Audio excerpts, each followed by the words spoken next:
नमस्कार भाइयों। मैं आपका दोस्त, आपका शुभचिंतक संदीप। दोस्तों, आज मैं आपको ऐसे शख्स से मिलवाने वाला हूँ जिनको नाम पूरे भारत में उनका फेमस है। चाहे टीवी पे देख लो, चाहे यूट्यूब पे देख लो, चाहे फेसबुक पे देख लो, और हमारे किसान भाइयों के हक के लिए वो लड़ रहे हैं और मेरे प्रेरणा स्रोत है। मैं नागपुर से स्पेशली सर से मिलने आया हूँ, और वही शख्स, उनका नाम लेने के पहले मैं आदर से लेना चाहूंगा श्रीमाननीय राजू सेठ सर। नमस्कार।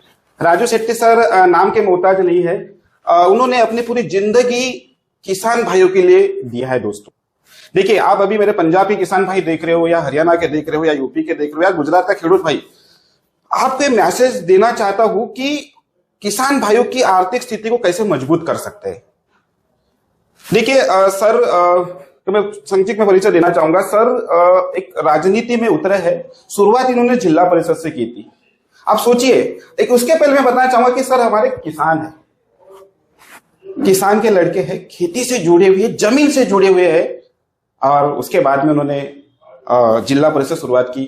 जिला परिषद में बेहतरीन सफलता मिलने के बाद में, अच्छा काम करने के बाद में, सर फिर एमएलए के लिए चुनाव लड़ा और बहुत अच्छी तरह से अच्छे वोटों से सर जीत के आए। एमएलए का पद खत्म होते होते रह गया, लेकिन सर फिर खासदार के लिए नियुक्त किए गए। तो इनके जज्बे को और इनके मेहनत को मैं सलाम करता हूं, और मैं कुछ सवाल सर से पूछना चाहूंगा जो आपके हित के लिए। राजू सर, मेरा पहला सवाल ये रहेगा कि भारतीय स्वतंत्रता के अमृत महोत्सव में भारत की खेती की पहचान क्या है आपकी नजरों में? इस अमृत महोत्सव में भारत की जो खेती है उसकी पहचान एक बेबस किसान, आत्महत्या करने वाला किसान और लागत से भी कम दाम में अपनी फसल बेचने वाला किसान जी, इस तरह की ये पहचान आज बन चुकी है।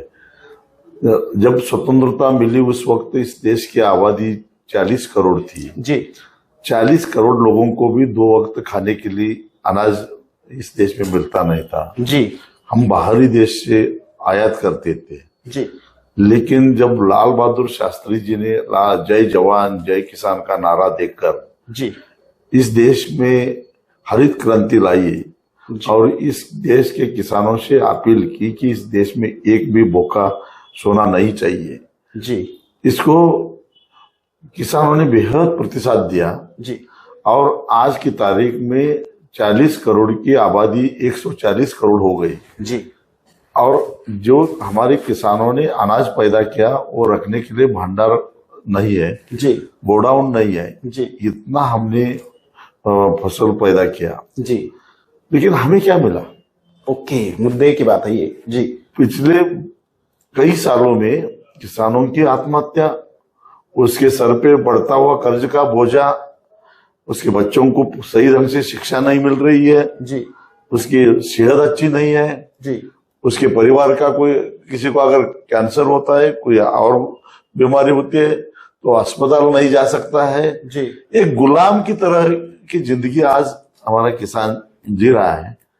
तो मैं एक सवाल पूछता हूं कि आजादी के अमृत महोत्सव में अगर हम पहले हम अंग्रेजों के गुलाम थे जी, गोरे अंग्रेजों के गुलाम थे जी, और आज के तारीख में काले अंग्रेजों की गुलाम हो गए, इतना ही फर्क है, बाकी कुछ नहीं है। कितनी अच्छी परिभाषा सर ने दिया है, और ये सोचने पे मजबूर हो गया इंसान।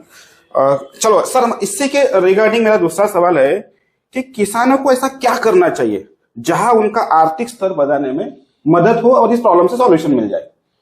नहीं, किसान कोई बेबस है जरूर, लेकिन लाचार नहीं है। ओके। तो किसान कोई किसी की मेहरबानी नहीं चाहता है जी, किसी की दया नहीं चाहता जी। किसान यही चाहता है कि जो पसीना वो खेत में बहाता है जी, उसका दाम चाहता है। जी, अगर देखिए, जो फसल वो उगाता है उसको उसका दाम अगर बढ़ता नहीं है जी, उसकी कीमत उसको मिलती नहीं है जी, तो इसका मतलब क्या है? आज आप किसी दुकान में जाते हो तो उसकी कीमत बेचने वाला तय करता है जी। कोई कपड़ा खरीदते हो तो बेचने वाला तय करता है। बराबर। लेकिन जब हम बेचने जाते हैं तो उसकी कीमत हम नहीं तय करते, खरीदने वाला तय करता है। बराबर। ये क्यों? ये सवाल बहुत लाजमी सवाल है। चलो मैं एक और महत्वपूर्ण सवाल पूछना चाहता हूँ कि हमारा जो किसान भाई आज के, चाहे कहीं भी पूरा भारत का, मैं पूरे भारत में काम कर रहा हूँ सर, अरुणाचल से लेकर पंजाब से लेकर कर्नाटका तक काम करता हूँ, सर्टिफाइड फार्म एडवाइजर मुझे बोला जाता है भारतीय बागवानी अनुसंधान केंद्र से। ठीक है, तो मेरा यही बार बार मेरे को ये सवाल दिमाग में आता है कि जब ट्रेडिशनल खेती कर रहे हैं, जैसे हमारे एरिया में, जो मैं नागपुर की बात करूं तो सोयाबीन, धान, कपास, है ना, इसे में लगे हुए है। मैं नासिक की बात करूं तो अंगूर से लेकर, अनार से लेकर, आम से लेकर बड़े बड़े हाईटेक फार्मिंग में वो बदलाव कर चुके हैं। तो इसके बारे में आपका क्या ओपिनियन है कि किसान ने ट्रेडिशनल के साथ में रहना चाहिए कि हाईटेक में कन्वर्ट हो जाना चाहिए? ना ट्रेडिशनल खेती करने वाला किसान खुश है जी, ना हाईटेक खेती करने वाला किसान खुश है। ओके। अगर नासिक का किसान खुश होता जी तो वहां आत्महत्या क्यों होती? ओहो, पॉइंट। तो ये ऐसा नहीं है, खेती कोई भी करो जी, उसको एक ही फसल आता है, वो कर्जे का। बराबर। या ट्रेडिशनल खेती करो जी, या हाईटेक खेती करो, उसमें एक ही फसल बहुत अच्छा आता है, कर्जे का जी। और इसके लिए समाज भी थोड़ा बहुत जिम्मेदार है। बराबर। क्योंकि समाज ये चाहता है कि किसानों के कल्याण में जो भी पैदा होता है वो हमें सस्ते में मिलना चाहिए, चाहे कम से कम मुफ्त में मिलना चाहिए। ये हमारी सोच ये है, उसकी कीमत देने के लिए हम तैयार नहीं है। बराबर। देखिए, हम दूध को कीमत देने के लिए तैयार नहीं, लेकिन अपने बच्चों के लिए जो कैडबरी खरीदते हैं उसको कितना ज्यादा से ज्यादा पैसा देने के लिए तैयार है। 100 रुपए का कैडबरी। हाँ, बराबर। हम गेहूं को कीमत देने के लिए तैयार नहीं है, लेकिन ब्रेड को वो मांगता है उतना पैसा देते हैं। ये भी बात सही है, एकदम बिल्कुल सही बोल रहे हैं। इसका मतलब जो किसान पैदा करता है उसको कीमत देने की हमारी मानसिकता है ही नहीं, क्योंकि हमारे दिमाग में बैठा है कि किसान ही हमारा गुलाम ही है। और इस तरह से बैल की तरह, जानवरों की तरह काम करना उसका कर्तव्य है, यह हमारे दिमाग में जो बैठा है वो निकालना चाहिए। यानी समाज की भी गलती है इसमें, आपका गलती है। बिल्कुल सही। सर एक सवाल पूछूंगा, मैं महाराष्ट्र विदर्भ से आया हूँ और वहां पर बहुत पीछे है, अब मैं बोल सकता हूँ ऐसा, पश्चिम महाराष्ट्र से 10-12 साल पीछे खेती के मामले में। तो महाराष्ट्र के विदर्भ में आत्महत्या ज्यादा हो रही है ना, यवतमाल जिला बोलो, तो उसको कैसा रोका जाए? आपका क्या ओपिनियन है इसके लिए?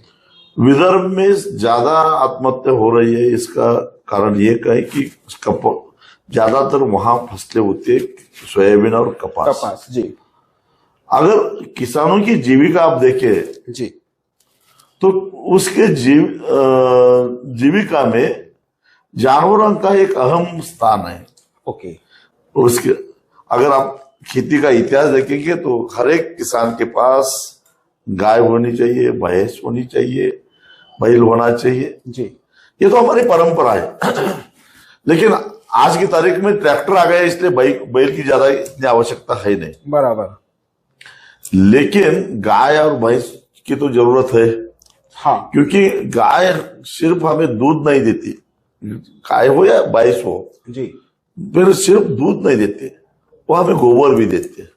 उस गोबर से हमें खाद मिलता है और उस खाद से हमारी जमीन उपजाऊ बनती है जी। और दूसरी बात यह है कि गाय, हमारे घर में अगर गाय और बैल होता है या भैंस होता है तो उसको चारा लाने के लिए हम हर दिन खेत में जाते हैं जी। उस बहाने हम हर दिन हमारा ध्यान रहता है फसलों की तरफ जी, खेत की तरफ जी।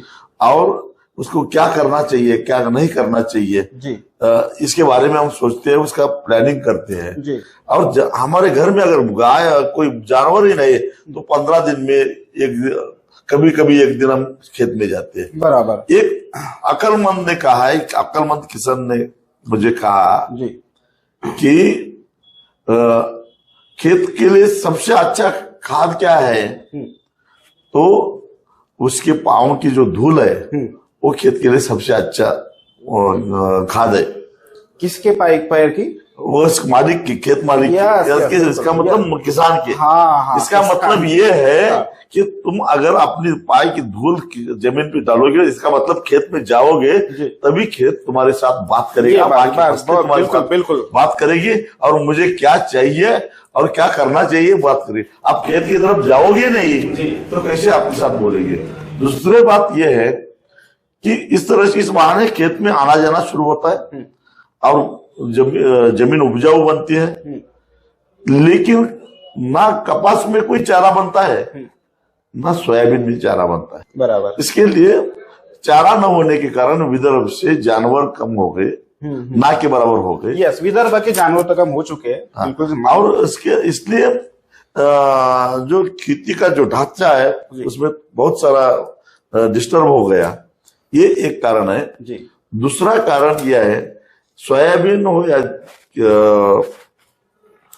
कपास हो, उसमें कपास में थोड़ी बहुत टेक्नोलॉजी आ गई। हाँ, लेकिन इसमें बार बार जो भी नयापन आना चाहिए जी जी।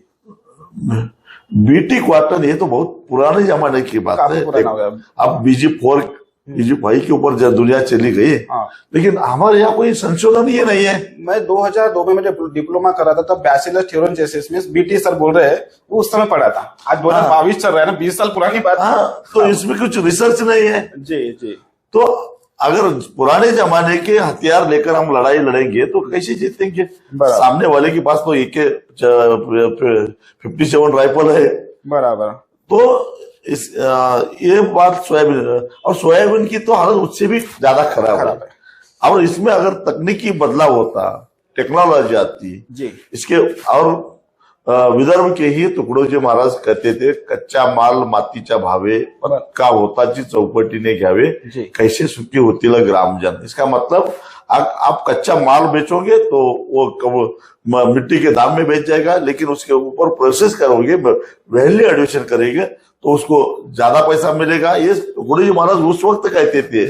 लेकिन हमारे पास विदर्भ में एग्रीकल्चर प्रोसेसिंग इंडस्ट्री कहाँ है। हम प्रोसेस करते नहीं, रॉ मटेरियल ही बेच रहे हैं। क्या जरूरत है रॉ मटेरियल बेचने की।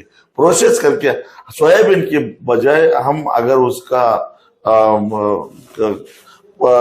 नाइट्रोजन ये केक बनाते या तेल बनाते तो ज्यादा पैसा मिलता। ऑयल केक, कपास की जगह कपड़ा बनाते तो और ज्यादा पैसा मिलता था।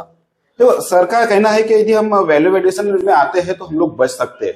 चलो ये तो ठीक है। अच्छा, मुझे एक बात बताइए सर, आपका जो आंदोलन होते हैं या आपका जो लड़ाई है, मैं लड़ाई बोलूंगा उसको, ये तो ठीक है। हम जैसे मैं नागपुर में तो मैं बोलता हूँ कि सर पश्चिम महाराष्ट्र के लिए कोल्हापुर, सोलापुर, पुणे में ही दिखते हैं। यदि आपका संदेश, आपका जो मैसेज है, आपका जो लड़ाई है, यदि पूरे भारत में यदि पहुंचाना है, पूरे भारत में, देखिए देश के कोने उसे किसी भी कोने से अगर आवाज आता है जी तो जाने के लिए हम तैयार हैं। बहुत बढ़िया, हम आने के लिए तैयार है। लेकिन देखिए लड़ाई तो खुद को करनी पड़ती है किसानों को। बराबर।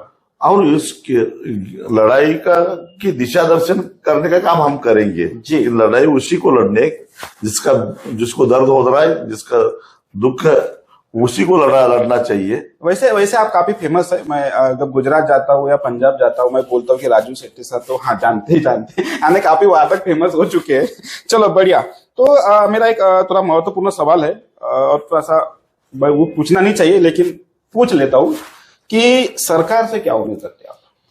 सरकार से मेरी तो उम्मीद तकरीबन खत्म हो चुकी है, लेकिन फिर भी हम संविधान मानते हैं। संविधान में सरकार का अहम महत्व है। जो भी पॉलिसियां बनती है वो सरकार ही बनाती है, इसलिए बार बार सरकार के पास जाना पड़ता है जी। लेकिन दुर्भाग्यवश एनडीए की सरकार हो या यूपीए की सरकार हो, इन्होंने किसानों की तरफ अनदेखी कर दी जी। इसलिए आज की ये स्थिति आ गई है किसानों की जी। तो कुछ भी ऐसी उम्मीद, जैसे हमारे पीएम साहब हो गए, हमारे सीएम साहब हो गए, ऐसा कुछ तो ऐसी नहीं, कुछ भी नहीं है। क्योंकि पीएम, देखिए आज मैं एक किस्सा आपको बताता हूँ। जब मनमोहन सिंह जी प्रधानमंत्री थे जी, उस वक्त कंज्यूमर अफेयर्स की एक कमेटी बनी थी जी। उस कमेटी के चेयरमैन गुजरात के मुख्यमंत्री नरेंद्र मोदी थे जी। और उस नरेंद्र मोदी कमेटी ने उस वक्त भारत सरकार को एक सिफारिश की थी कि इस देश को जो किसानों को जो एमएसपी मिलती है वो कागज पे ही रहती है, सही मायने में मिलती नहीं है। इसलिए हर एक किसानों को अगर एमएसपी देने हैं तो उसके बारे में एक कानून बनना चाहिए। ओके। और स्टैट्यूटरी होना चाहिए, एमएसपी स्टैट्यूटरी होना चाहिए। ये सिफारिश थी मोदी कमेटी की।